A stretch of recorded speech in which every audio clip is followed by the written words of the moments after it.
चाहे मुख्यमंत्री हो तो एक अपने सामान्य परिवार का कार्यकर्ता जिनको उठा करके कहां से कहां पहुंचाते ये नरेंद्र मोदी जी कर सकते हैं। जोरदार तालियां नरेंद्र मोदी जी के लिए बजाइए। भारतीय जनता पार्टी की सरकार में हो सकता है।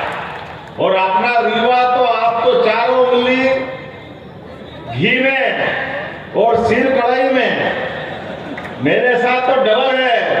आपका उप मुख्यमंत्री भी अपने रीवा के और आपके दामाद भी रीवा के, कितना ज्यादा आनंद आया इस बात के लिए।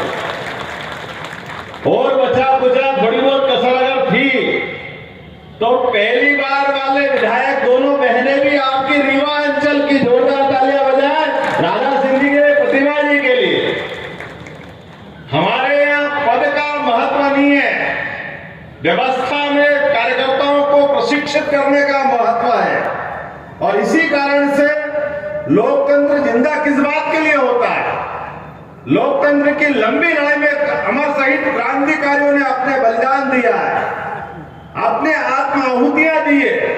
और रीवा का तो मैंने अपने युवराज सिंह जी से सुना है, रीवा हमारा वो साम्राज्य है जब मुगल सत्ता ने तलवार के दम पर अच्छे अच्छे को परास्त किया, तो रीवा साम्राज्य ने हमारी सनातन संस्कृति को बचाने के लिए सदैव युक्ति बुद्धि से अपना रास्ता निकालते निकालते पूरा सनातन धर्म को बचाने का प्रयास किया। मैं इस बात के लिए आनंदित भी हूं कि हाँ, रीवा का अपना वाकई समय आ गया विकास का। जोरदार तालियां बजाओ, अब कोई कोर कसर बाकी नहीं रहेगी रीवा के लिए। हमने अपने काम के आधार पर यशस्वी मुख्यमंत्री से शिवराज सिंह जी चौहान पूर्ववर्ती मुख्यमंत्री ने जब अपने विकास के कारवां को बढ़ाया यशस्वी नरेंद्र मोदी जी के नेतृत्व में, तो हमने पुनः संकल्प लिया कि आपने जहां तक बढ़ाया है हम उससे 4 गुना आगे ले जाने के लिए संकल्पित है। इसलिए आपकी कोई योजना किसी प्रकार के विकास के काम को बगैर बंद किए और नए नए कीर्तिमान बनाएंगे, नई नई ऊंचाइयों पे ले जाएंगे। और इसीलिए काम का विकेंद्रीकरण करने का भी हमने सिस्टम बनाया है। सरकार को वल्लभ भवन से उठा करके संभाग तक और संभाग से जिले तक और जिले के बाद विधानसभा के अपने कार्यकर्ताओं के माध्यम से विकास के लिए गली गली मोहल्ले मोहल्ले हर जगह सरकार जहां रहेगी वहां तक विकास के आयाम को ले जाया जाएगा। और ये यशस्वी प्रधानमंत्री की सरकार है जिनने आह्वान किया कि हम सरकार में आए तो ये तमाम प्रकार के, जाना कितने प्रकार के षड्यंत्र होते सरकार बनाने के लिए। और उन्होंने तो कहा कि हमारे पास केवल 4 जातियां हैं, वो 4 जातियां में किसान, महिला, युवा, ये जो उनका अपना समीकरण है, केवल उनके लिए किसान, इनके लिए काम करेंगे। मुझे इस बात की प्रसन्नता है कि सिंचाई के संसाधन भी सबसे अच्छे कहीं बन पे तो रीवा अंचल में पनप करके गरीब से गरीब आदमी के भी जीवन में बदलाव लाने का प्रयास है। और राजेंद्र जी रुकिएगा मत, और जो प्रस्ताव बना सकते, आपने कृषि उपज मंडी को अच्छा करने की बात की, मैं मंच से घोषणा करता हूं कृषि उपज मंडी हमारी सर्वश्रेष्ठ बनेगी, इसमें कोई कॉम्प्रोमाइज नहीं होगा।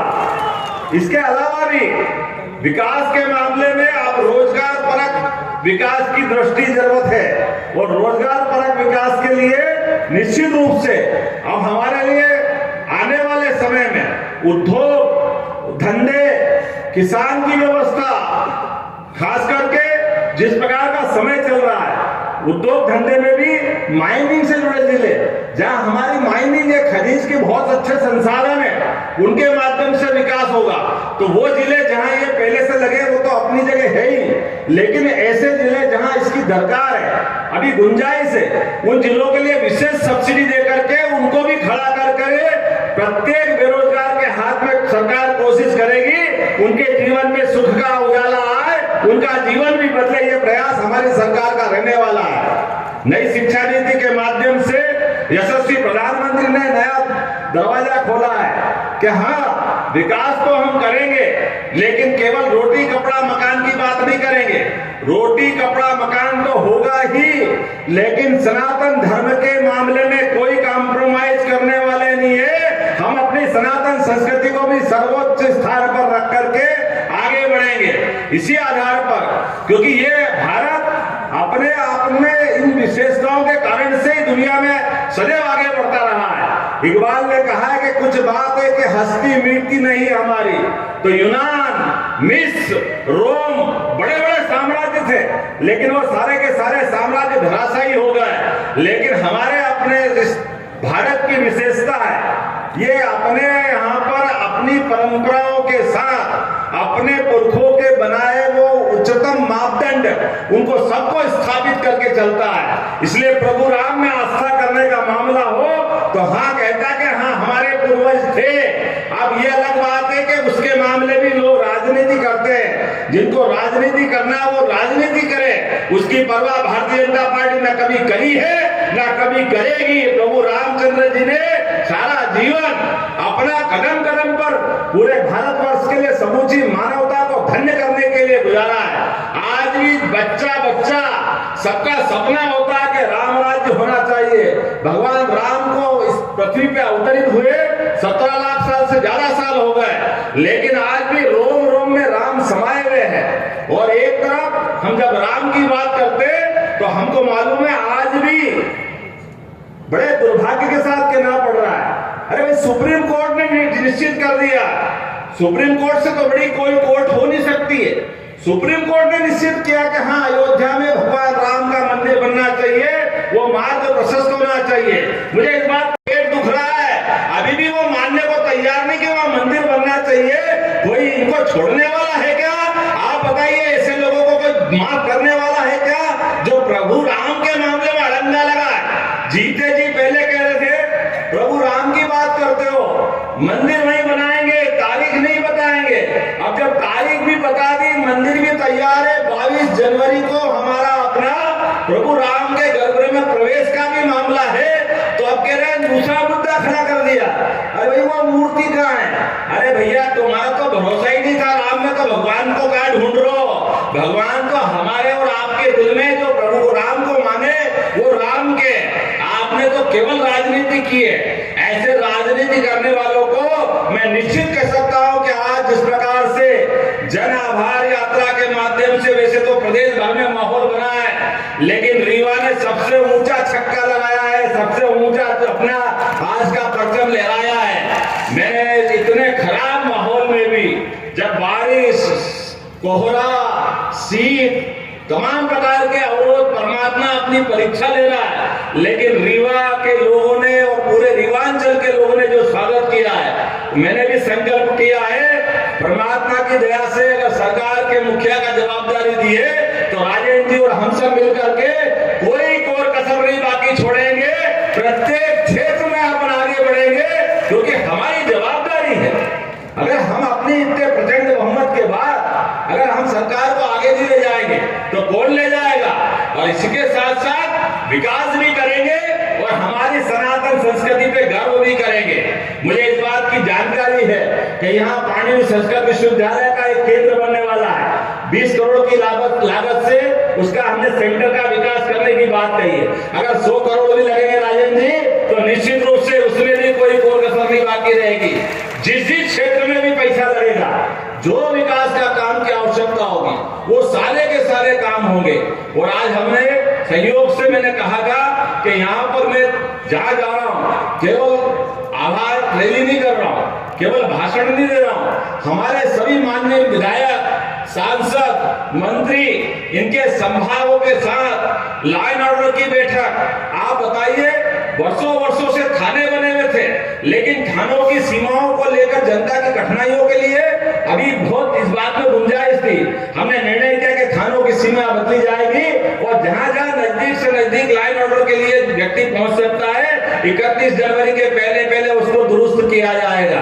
हमारे कार्यकर्ताओं का तो ठीक है, आम जनता का भी मान सम्मान के मामले में कोई भी प्रशासन का अधिकारी बदतमीजी करेगा, हमारी सरकार बर्दाश्त नहीं करेगी किसी कीमत पर, वो कितना भी बड़ा अधिकारी क्यों न हो। सरकार का मतलब जनता की सरकार है, गरीबों की सरकार है, जनता के बीच से चुन के आते हैं, तो जनता का सम्मान करना हमारा भी दायित्व है और अधिकारियों का भी दायित्व है। इस मामले में कोई कॉम्प्रोमाइज नहीं किया जाएगा। जो शासन के निर्णय हैं, हम शासन के सभी निर्देशों का यथायोग्य पालन कराने इसलिए शासन ने जो जो निर्णय किए उन सारे निर्णयों का पालन कराने के लिए हमारी सारी संभागीय बैठकें तय हो गई है। उन बैठकों के अंदर एक एक एसीएस तय किए हैं। हमने कोशिश की है वो सारे काम करें। आज थोड़ा समय कम पड़ गया राजन जी, तो आने वाली 16 तारीख को एक बार फिर विमानचल में आएंगे, दोबारा बैठक करेंगे और विकास का एजेंडा बना लेना। तब तक वो सारे काम भी मंजूर करेंगे। आज लगभग 350 करोड़ के काम का तो यही से लोकार्पण भूमि पूजन हमने किया। जोरदार तालियां बजाओ पूरे के पूरे काम को लेकर के। और आने वाले समय में फिर हम अपना संकल्प करेंगे। और मैं आप सबके माध्यम से आश्वस्त होना चाहूंगा, आप यशस्वी प्रधानमंत्री की 3 बार अगर तीसरी बार सरकार बनाने के लिए तैयार है तो दोनों ताली बजा करके अपने हाथ पे खड़े होइए, आप अपनी जगह पे खड़े हो जाइए और दोनों मुट्ठी बांध करके संकल्प करिए। यहाँ हम सब संकल्प करते हैं कि नरेंद्र मोदी जी के नेतृत्व में आने वाले समय में भारत की नई तस्वीर बनाने के लिए, भारत को नंबर 1 का देश बनाने के लिए निश्चित रूप से हम सरकार बनाने के संकल्पित रहेंगे। तो मेरे साथ अगर बात से सहमत हो तो सभी जोर से बोलिए भारत माता की, भारत माता की, भारत माता की।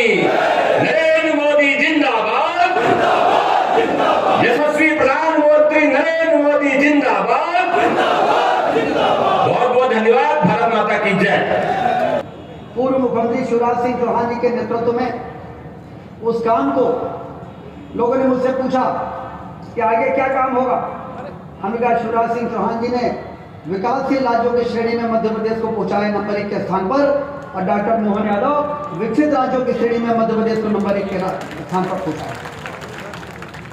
ऐसे मोहन यादव जी हमारे दो मंत्री यहाँ पर उपस्थित हैं, हमारे विंध्य की धरा के आदरणीय श्रीमती राधा सिंह जी, आदरणीय श्रीमती प्रतिमा बागरी जी, इनका भी ताली बजाकर स्वागत करें। मंत्री बनने के बाद पहली बार सार्वजनिक मंच में यहाँ पर उपस्थित है। हमारे रीवा के सांसद आदरणीय जनार्दन मिश्रा जी, सतना के सांसद आदरणीय गणेश सिंह जी, भारतीय जनता पार्टी के जिलाध्यक्ष डॉक्टर अजय सिंह जी और सभी सम्मानित विधायकगण। मुख्यमंत्री जी के पास समय कम है, इसलिए मैं सभी मंच को संबोधित करते हुए अपनी बात बहुत कम समय में समाप्त करूंगा, क्योंकि इनको यहाँ से खजुराहो जाना है, फिर दिल्ली जाना है, और रात में यदि खजुराहो पहुँचने में देरी हो जाएगी तो इनका प्लेन उड़ नहीं पाएगा, तो दिल्ली और फिर आगे का कार्यक्रम प्रभावित होगा। मैं माननीय मुख्यमंत्री जी से ये बताना चाहता हूँ कि हमारा विंध्य क्षेत्र बाण सागर की नहरों के पूरा होने के बाद खेती के मामले में बहुत आगे निकल गया है। और लोग कहते हैं कि रीवा बदल गया, विंध्य क्षेत्र बदल गया, रीवा की तस्वीर बदल गई है। और समय समय पर आपके नेतृत्व में यहाँ पर शिक्षा के क्षेत्र में भी, स्वास्थ्य के क्षेत्र में भी बहुत बड़ी सपनों को पूरा करने का काम हम लोग करेंगे। अब आपने अपना आशीर्वाद दे दिया, मतलब अब विंध्य के और मध्य प्रदेश के विकास को कोई ताकत रोक नहीं सकती। लोगों की वोटों की कीमत प्रधानमंत्री नरेंद्र मोदी जी के नेतृत्व में गरीब के कल्याण की योजनाएं, वो सारा काम करने में कोई बाधा अब सामने नहीं है। तो क्या आप लोगों ने 230 में से मध्य प्रदेश की जनता ने 163 सीट जिताया है, जो ऐतिहासिक रूप से सफलता है। हमारे विंध्य क्षेत्र में 30 में से 25 सीटें जिताया है। और इसलिए वास्तव में आप सबका आभार व्यक्त करने के लिए मुख्यमंत्री जी आज आए हैं। धरती से इतनी दौलत पैदा हो रही है हमारे विंध्य क्षेत्र में। मैं मुख्यमंत्री जी से एक मांग करना चाहता हूं। आदरणीय मुख्यमंत्री जी से मैं एक मांग करना चाहता हूं। धरती से इतनी दौलत पैदा हो रही है हमारे रीवा में, विंध्य क्षेत्र में, तो रीवा की कृषि उपज मंडी को आदर्श मंडी बनाने के लिए मैं आपसे निवेदन करता हूं कि आप रीवा की कृषि उपज मंडी को आदर्श मंडी बनाएंगे तो हमारे किसान जो धरती से दौलत पैदा कर रहे हैं उनको ज़्यादा सुविधा मिलेगी, ज़्यादा उनको फायदा होगा। और ज़्यादा बातें मैं नहीं करूँगा। मैं मार्च के महीने में ज़रूर आपको आमंत्रित करता हूँ, फरवरी और मार्च में आचार संहिता लगने के पहले, कि आप रीवा पधारें और रीवा में जो हवाई अड्डा बन रहा है उसके लोकार्पण के लिए सिंधिया जी को लेके और आप आके यहाँ पर उस हवाई अड्डे का भी लोकार्पण करें। एक बार फिर से मैं आपका बहुत बहुत स्वागत करता हूँ, अभिनंदन करता हूँ, वंदन करता हूँ। बहुत बहुत धन्यवाद।